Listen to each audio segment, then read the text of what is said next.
예수님의 비유가 귀로 듣는 하나님 나라의 진리라면 이적은 눈으로 보는 거죠. 눈으로 보는 하나님 나라의 권세입니다. 즉 예수님은 비유와 이적으로서 하나님의 나라가 무엇인지를 좀 더 생생하게 보여주셨습니다. 예수님은 이적을 선물로 주시지 않았습니다. 여기서 선물이라는 것은 이제 기프트를 말하는 게 아니라 선물 거래 이런 거 있잖아요. 선물 거래. 미리 주는 거. 그러니까 내가 먼저 이렇게 기적을 베풀어 줄 테니까 너도 뭐 나한테 줘야 된다 라는 의도로 기적을 베풀지 않으셨다고요. 대가를 바라는 의미가 없었어요. 거래적인. 그러니까 예수님에게 이적은 나도 줄 테니까 너도 줘. 이적을 대가를 바라는 종교 거래가 아니었다고요. 오직 예수님은 인간의 필요에 대한 응답으로 이적을 일으키신 거예요. 그러니까 그분의 긍휼이 기적을 일으키게 한 거죠. 인간이 병으로 고생할 때 치유하는 이적을 베푸시면서 그들의 고통을 공감해 주신 거죠. 인간이 귀신이 들려서 마음이 피폐해졌을 때 귀신을 내쫓으시는 이적을 베푸시면서 마귀에게 묶인 그들의 마음을 자유하게 해주신 거죠. 풍랑을 잔잔케 하시는 이적 같은 것을 보면 사람들이 자연재해 때문에 당황스러워하니까, 오병이어 사건 같은 것을 보면 사람들이 배고픔에 힘들어하니까 이적을 베풀어 주시면서 그들의 두려움과 곤고함을 해결해 주셨습니다. 예수님의 비유는 이렇게 전적으로 고통받는 인간들을 건져주시기 위한 행동이었습니다. 막 벌을 주려고 심판하고 저주하기 위해서 당신의 힘을 쓰신 적이 우리 예수님은 한 번도 없습니다. 이게 이제 인간이랑 다른 거예요. 인간은 힘이 있으면 자꾸 공격을 하거든요. 그렇죠? 나라도 힘이 있으면 공격을 하고 그러잖아요. 하지만 예수님은 가지고 계신 무한한 힘을 그런 곳에 쓰지 않으셨어요. 오히려 제자들이 그랬어요. 제자들 중에 야고보와 요한이 예수님께 사마리아 사람들한테 막 불을 내려가지고 저 사람들 좀 정신 좀 차리게 해달라고 그랬더니 그때 예수님 뭐라 그러셨어요? 너희가 제정신이니? 이렇게 말했거든요. 이게 누가복음 9장에 보면 본문을 보면 안 나오고 그 밑에 조그만 글씨, 그렇죠? 난회주에 보면 그렇게 나오거든요. 무화과 나무 저주하셔가지고 나무가 다 말라 죽은 것도 이적인데 그건 저주하기 위한 기적 아닌가요? 이렇게 물으실 수도 있지만 그 사건에서 열매 없는 무화과 나무는 예루살렘 성전을 상징하는 거예요. 그렇죠? 지난주에 비유하면서 말씀드린 것처럼 잎만 무성하고 열매는 없는 무화과 나무는 그 당시에 말만 무성하고 행동은 하지 않는 성전 권력자들을 하나님께서, 예수님께서 이렇게 비유하시면서 실상을 좀 보여주신 거죠. 그러니까 비유를 통해 가르치려고 일으키신 기적이지 예수님이 뭐 무화과 나무를 말라 죽이려는 게 의도였겠습니까? 또한 예수님의 이적에는 과시적인 성격도 없었어요. 이것도 사람들이 힘이 있으면 어때요? 과시하려고 그러잖아요. 과시. 마귀가 또 그렇게 예수님을 유혹했습니다. 네가 하나님의 아들이거든 성전 꼭대기에서 뛰어내려 보아라. 과시해봐라 이거죠. 예수님은 단호하게 마귀의 유혹을 거절하십니다. 예수님에게 있어서 이적은 과시의 수단이 아니라 계시의 수단이셨죠. 계시는 이제 나타내는 거, 이게 계시잖아요. 그러니까 그 이적을 통해서 내가 누구인지를 나타내시기 위하여서만 이적을 일으켜 주셨습니다. 즉 예수님이 일으키신 이적은 이적 자체가 목적이 아니에요. 이 이적을 일으키신 예수님이 누군지를 알려주는 것이 목적이었습니다. 알려서 그 이적을 본 사람들의 마음에 뭐가 생겨요? 믿음이 생기도록. 그들의 행동에 예수님을 따름이라는 것이 생기도록. 그러니까 복음서에서 제자하면 항상 제자의 표지는 뭐냐? 따름이다. 따름이다. 이렇게 말했으니까 그게 생기도록 하는 것이 목적이었어요. 하지만 예수님은 그런 반응을 기대하셨지만 대부분은 그런 반응이 나오질 않았어요. 아무리 이적을 일으켜도. 여러분 이게 이적의 한계예요. 우리들 생활 중에도 좀 기적이 일어났으면 좋겠다, 뭐 놀라운 일이 일어났으면 좋겠다 그러잖아요. 근데 이게 이적의 한계라고요. 이적은 믿음의 계기는 될 수 있어요. 하지만 믿음의 토대는 될 수 없어요. 이게 보는 믿음의 한계예요. 보고 믿는 것보다 보지 않고 믿는 것이 더 복되다. 예수님께서 말씀하신 그 말씀의 뜻이에요, 이게. 사람들은 본다고 다 믿는 게 아니거든요. 보여주면 믿을게 하지만 보여줘도 안 믿어요. 그러므로 믿음의 토대는 이적이 아니라 말씀이에요. 말씀만이 우리 믿음의 토대를 굳건하게 세워주시는 줄로 믿습니다. 오늘 엣지 기적 편에서 목요일 분량인 만선의 기적 살펴보면서 예수님이 우리에게 요구하시는 믿음 어떤 믿음인지 한번 묵상해 볼게요. 누가복음 5장은 이제 어부 베드로를 제자로 부르시는 이야기고 요한복음 21장은 배반자 베드로를 사명자로 부르시는 이야기. 그리고 두 이야기에 공통적으로 나오는 것이 바로 만선, 고기 잡이 배에 고기가 가득하도록 잡혔다. 이게 공통적인 소재입니다. 그런데 그게 중요한 것이 아니라 그 만선 사건이 어떻게 일어났는가. 오늘 설교 제목처럼 그 만선은 다 만남을 통해서 이루어졌다 이거예요. 예수님을 베드로가 만날 때 만선의 기적이 이루어졌다라는 것이 두 본문의 공통점입니다. 10월에 결혼하는 싱글들이 이제 두 커플이 있고요. 11월에 한 커플이 있어가지고 요새는 이제 주일날, 수요일 계속해서 예비 부부의 삶을 하고 있습니다. 예비 부부의 삶은 이제 뭐 그 한 주 걸러씩 막 이렇게 결혼이 이어져도 예비 부부의 삶은 제가 한 커플만 데리고 합니다. 그러니까 시간이 되게 많이 걸려요. 예. 왜 여러 커플 모아서 하지 않냐? 이렇게 해서 그냥 내가 강의하면 되지. 근데 저는 그렇게 생각해요. 인생에서 내 남은 삶을 함께할 배우자를 만나는 것만큼 중요한 것은 없습니다. 그러니까 여러 사람 모아서 하고 싶지 않아요. 그냥 그 사람에게만 올인하고 싶어요. 이번 싱글 수련의 주제가 생존인가 소명인가 그랬거든요. 내 인생의 목적이 뭔가. 그냥 좋은 직장, 잘 나가는 사업, 그래서 돈 많이 벌고 뭐 돈 있으니까 편리하죠. 돈 있으면 편안해요. 하지만 결코 평안하기까지는 할 수는 없어요. 그런 인생이 아니라 하나님이 내 인생을 향해서 갖고 계신 그분의 부르심을 따라 사는 거, 즉 소명을 만나는 거, 이것보다 중요한 것은 없어요. 그래서 두 가지거든요. 배우자와의 만남, 소명과의 만남. 하지만 무엇보다 인생에서 가장 중요한 만남은 내 인생을 송두리째 바꿀 수도 있는, 내 인생의 가장 큰 터닝 포인트가 될 수 있는 만남은 예수 그리스도와의 만남이에요. 왜냐하면 내 인생의 주인과의 만남이기 때문에 그래요. 예수님을 만날 때 내가 사는 이유가 바뀌어요. 예수님을 만날 때 내가 사는 목적도 바뀌어요. 이번 주로 복음서 통독을 마치는데 복음서는 말씀드린 대로 예수님의 이야기죠. 예수님이 하신 말, 예수님이 하신 행동을 통해서 예수가 과연 누구인가라는 것을 알려주는 게 복음서예요. 근데 동시에 이렇게도 말할 수 있어요. 복음서는 예수가 누구인가라는 이야기인과 동시에 예수님을 만난 사람들의 이야기예요. 예수님을 만난 사람들의 이야기예요. 중요한 포인트죠. 그분과의 만남이 제자를 만들었다라는 것을 복음서는 얘기해 주고 있는 거예요. 복음서의 제자들은 예수님을 만나자 자신을 알게 됐어요. 제가 몇 번씩 알려드리는 이 책, 내가 누구인지 이제 알았습니다. 내가 누구인지 이제 알았습니다. 이런 책, 이 내가 누구인지 진정으로 아는 길은 예수님을 만나는 길밖에 없어요. 예수님을 만나면 이분이 내 인생의 주인이시고 내 장래까지 알고 계시고 그러니 내 삶을 완전하게 주장하실 수 있는 분이라는 것을 알게 됩니다. 그래서 예수님을 만나면 마음이 평안해지는 거예요. 왜냐하면 인간은 늘 불안할 수밖에 없거든요. 그 불안한 이유가 뭐냐면 나의 내일을 모르기 때문에 그래요. 예. 내가 나의 내일을 완벽하게 알 수 있다면 뭐 그래 불안하겠어요? 하지만 예수님은 나의 내일을 아신다고요. 그런 분을 내 인생의 주인으로 모시기로 결정을 하니까 두려움이나 조급함, 불안, 걱정이 점점 사라지고 마음이 평안해지는 거죠. 지식이 아니에요. 지식이 아니라 만남이 제자를 만드는 거예요. 베드로가 어부에서 제자로 부름받는 장면은 다른 복음서에서는 딱 한 줄 처리가 됐는데 이 누가복음만 11절이나 할애를 하고 있어요. 누가복음 5장 1절을 보시면 무리가 몰려와서 하나님의 말씀을 들을세 이렇게 나오죠. 즉 베드로가 어부에서 제자로 부름받는 그 현장에 베드로만 있었어요? 아니요. 무리가 있었어요. 그러니까 예수님의 말씀은 거기 있는 많은 사람들이 다 들었다는 거죠. 하지만 그 무리가 다 제자가 되지는 않았다 이겁니다. 무리들은 예수님의 주옥 같은 말씀을 귀 기울여 들었지만 제자가 되지는 못했어요. 무슨 말입니까? 말씀을 경청한다고 제자가 되는 게 아니라는 거예요. 들은 말씀을 잘 이해한다고 해서 제자가 되는 게 아니라는 거예요. 주님의 말씀은 듣고 이해하는 데서 그치지 않고 순종하는 데까지 가야 된다 이거죠. 그래야 제자가 된다고. 듣고 이해하고 마지막으로 순종하는 데까지 가는 것, 그것만이 저와 여러분들이 더 이상 무리로 남지 않는 길이에요. 더 이상 무리로 남지 않는 길. 그때도 그렇고 이 시대도 그렇고 순종에 관심이 없이 말씀을 배우려고 하는 사람이 많아요. 순종에 관심은 하나도 없는데 말씀만 배우고 싶어 해요.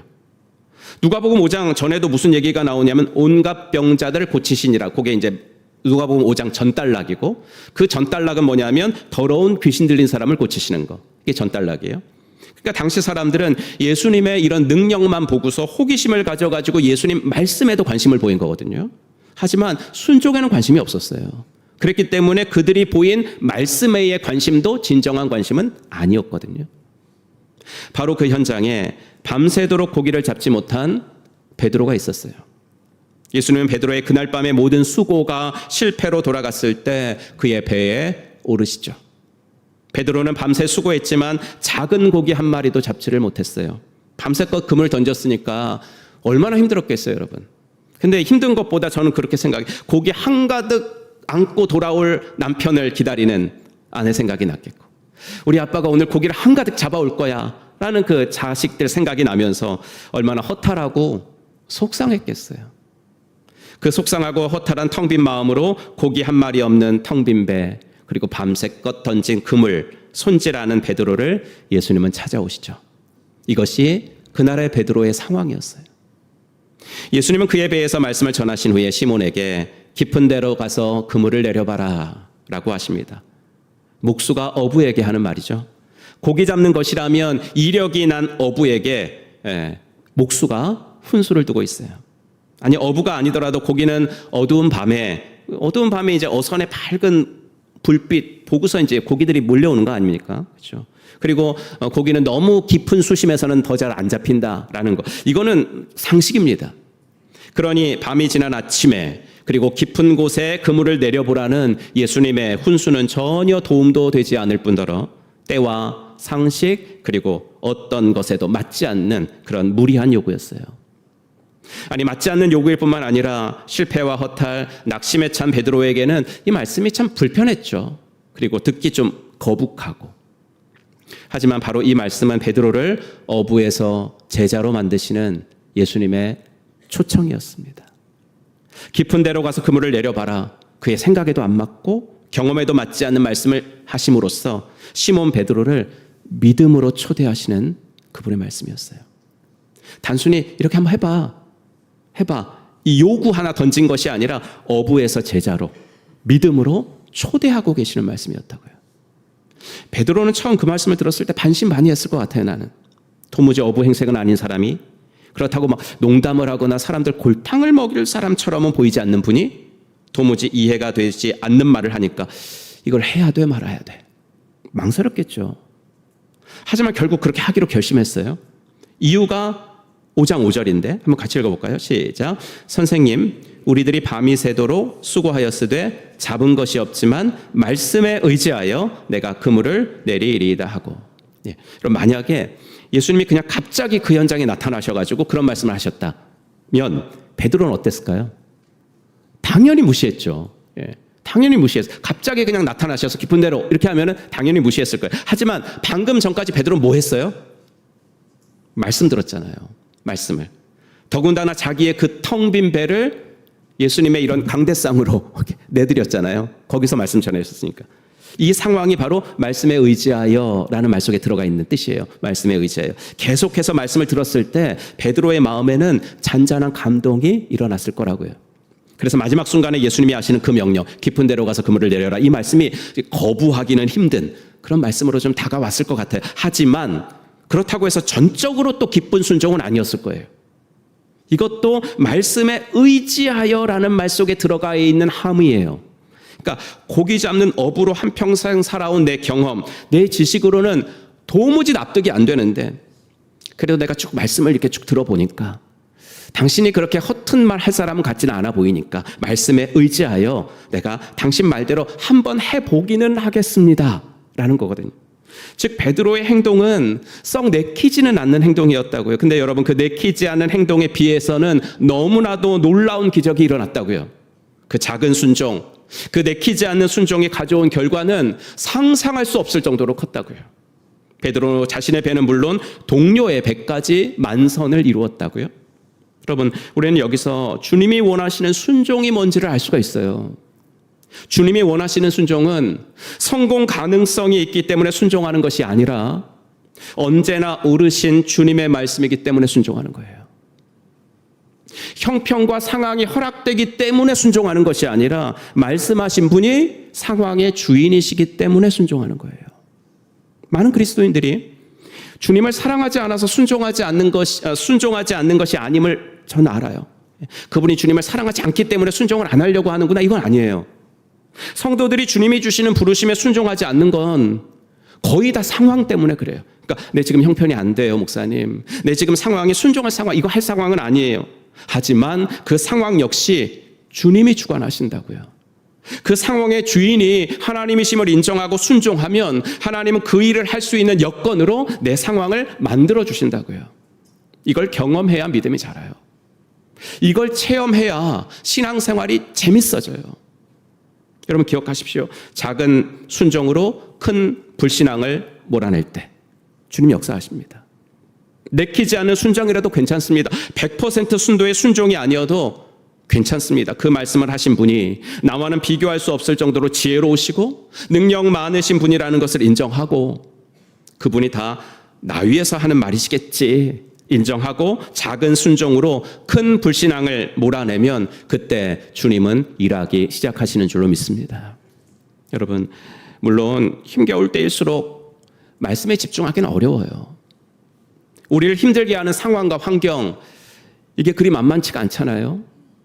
상황과 환경에 함몰되지 말아야지 하면서 잘 안 돼요. 기도해야 한다는 거 아는데 잘 안 되고 말씀 봐야 되는 거 한다는 거 아는데 잘 안 돼요. 하지만 분명한 건 뭐냐면 바로 그때가 말씀에 가장 귀 기울여야 할 때라는 건 맞는 거예요.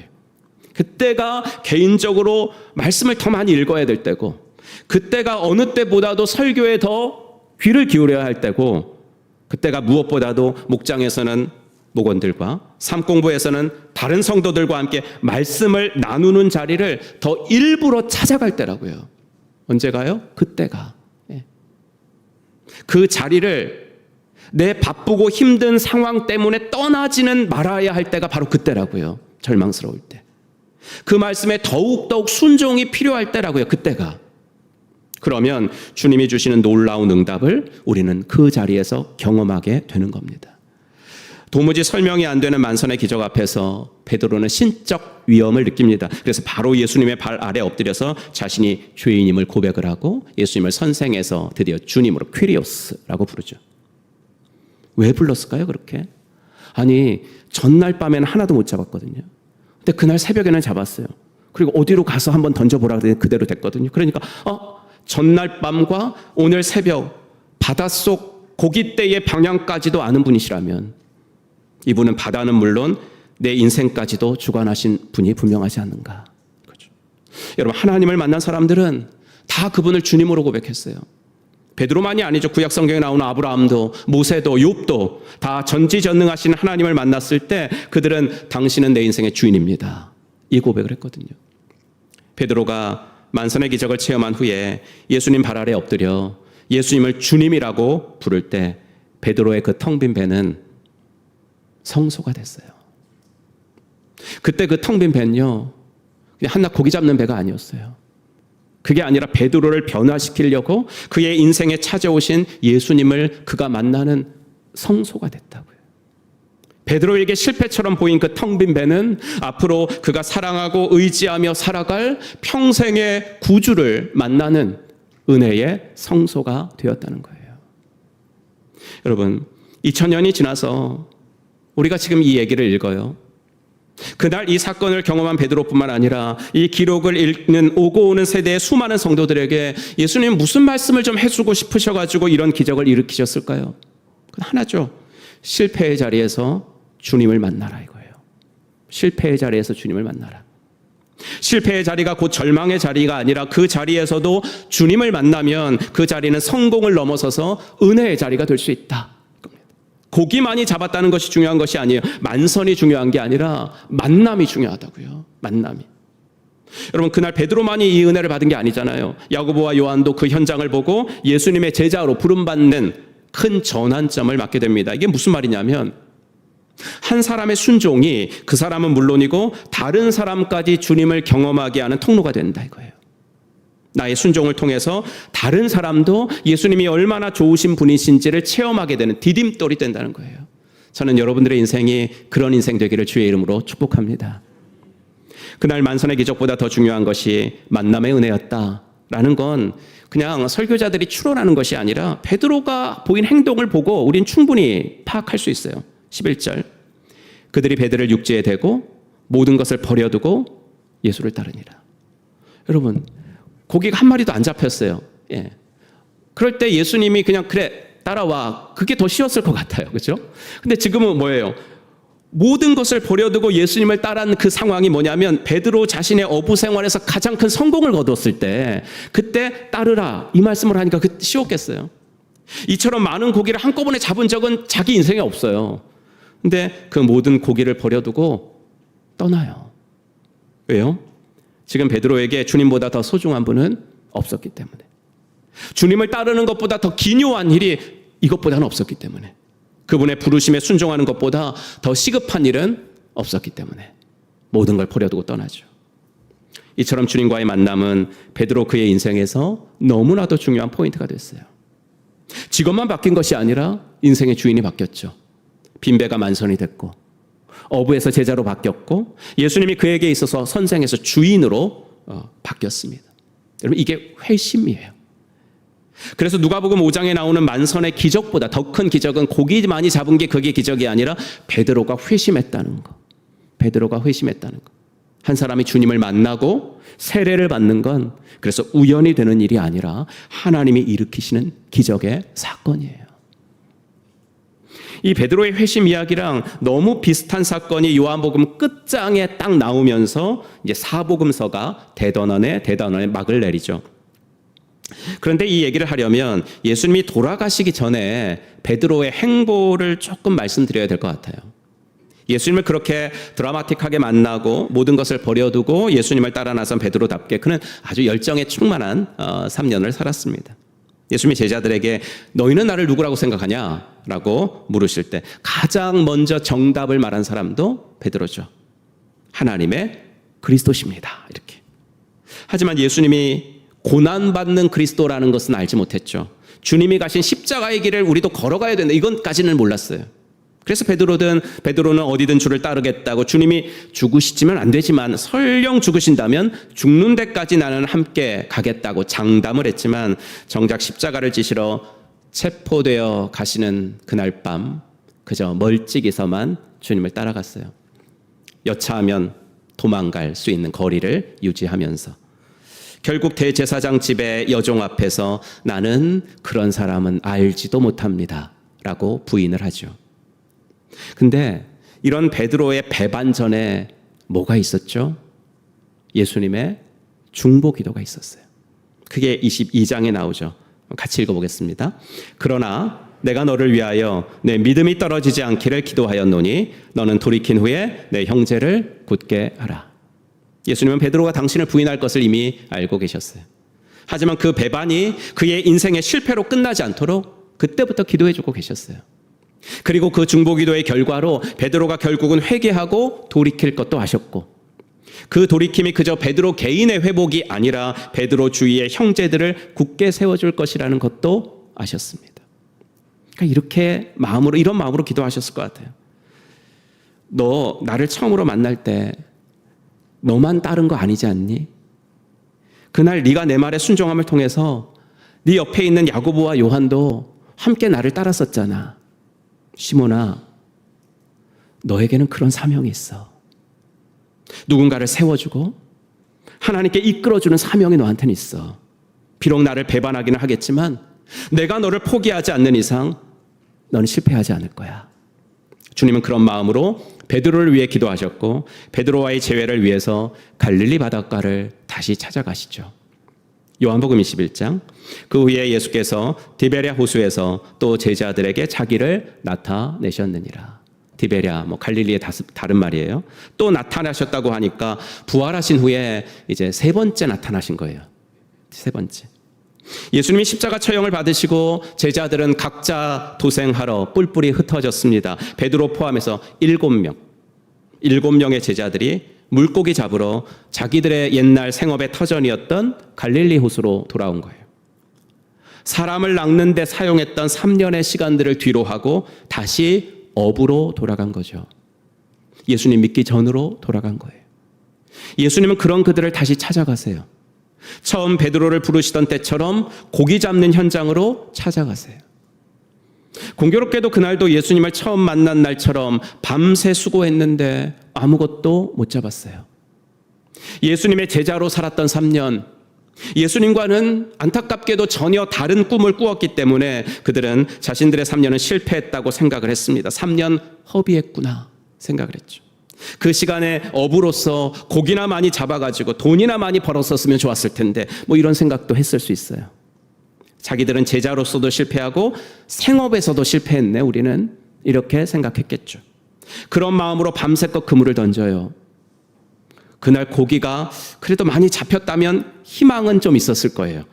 와, 역시 바다는 날 실망시키지 않아. 바다는 날 실망시키지 않아. 하지만 그들의 영적인 실패는요, 그날 밤 삶의 실패로까지 이어져요. 한 마리도 못 잡았어요.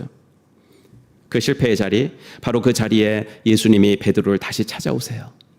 처음 부르시던 때처럼 제자들의 모든 수고가 실패로 돌아갔을 때 예수님이 찾아오시죠. 여러분, 예수님이 생전에 이런 말씀하셨었어요.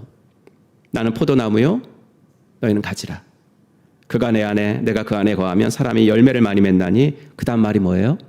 나를 떠나서는 너희가 아무것도 할 수 없어.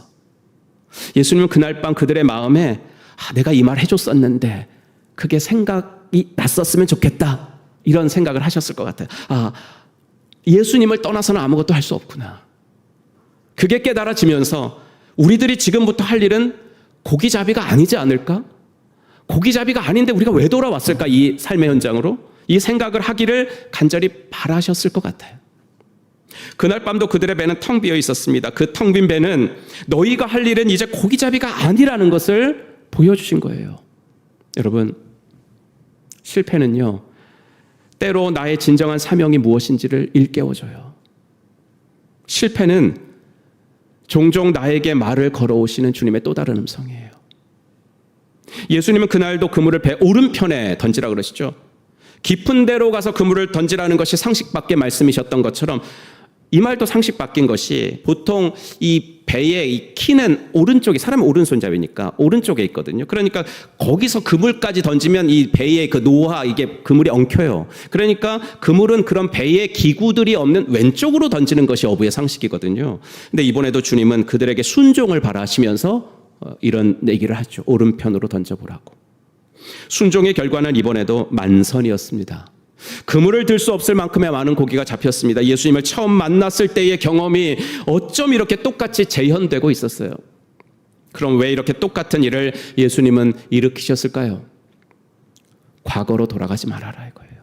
과거로. 실패했다고 안주하지 말라라는 거죠. 너무도 똑같은 경험을 하게 하시면서 예수님은 베드로에게 너가 나를 처음 만났을 때도 이랬잖아, 이 얘기를 하시는 거예요. 그 생각, 그때 나를 따르라는 음성에 너 모든 것을 버리고 나를 따르던 너의 첫사랑, 너의 첫 헌신, 나와의 첫 만남을 기억했으면 좋겠어, 이 말씀을 하시는 거죠. 그리고 그 만선의 기적을 다시 경험한 베드로에게 사명을 맡기시는 거예요. 3년 전 베드로를 어부에서 제자로 부르셨던 주님은 지금은 그를 배반자에서 사명자로 부르시고 계십니다. 예수님은 제자들을 떠나시지 않았습니다. 제자들은 주님을 배신도 하고 떠나기도 했지만 주님은 그들을 단 한순간도 떠나신 적이 없습니다. 그것도 약속을 지키신 겁니다. 요한복음 13장 1절 말씀처럼 나는 너희를 끝까지 사랑할 거야. 그 약속을 지키시려고 갈릴리 바다로 다시 그들을 찾아오신 겁니다. 사랑하는 성도 여러분, 지금도 주님은 과거로 돌아가 안주하려는 우리에게 다시 찾아오십니다. 내가 세운 계획이 좀 틀어질 때, 다른 사람들보다 늦은 것 같아서 좀 조급할 때, 지나온 내 시간이 아무것도 이룬 것이 없는 것 같아 허탈할 때, 그래서 주님을 믿는 거, 주님께 기도하는 것이 큰 의미가 없는 것 같이 생각될 만큼 텅 빈 배 같은 나의 인생에 주님은 찾아오십니다. 그리고 나로 하여금 당신의 사랑을 확인케 하십니다. 나는 너를 잊지 않았다고. 나는 너를 포기하지 않았다고. 내가 포기하지 않는 너의 인생은 결코 실패할 수 없다고 말씀해 주십니다. 갈릴리 호수로 돌아간 세상적으로는 아무것도 내세울 것 없는 제자들을 다시 만나 주신 것처럼 예수님은 오늘 아무것도 이룬 것이 없어 자존감이 바닥인 나도 받아주시고 기다려주시고 다시 시작할 기회를 주시는 줄로 믿습니다. 그 은혜를 마음을 열고 받으시기를 바랍니다. 여러분이 내키지 않는 작은 순종일지라도 마음을 열고 그 은혜를 받아들이시면 하나님은 다시 여러분들의 인생 속에 그분의 이야기를 이어서 써내려 가실 것입니다. 만선의 기적도 좋지만 그것보다 더 중요한 것은 만남의 은혜입니다. 바라기는 이 만남의 은혜가 우리들의 인생 가운데 꼭 있어지기를 주님의 이름으로 축복합니다.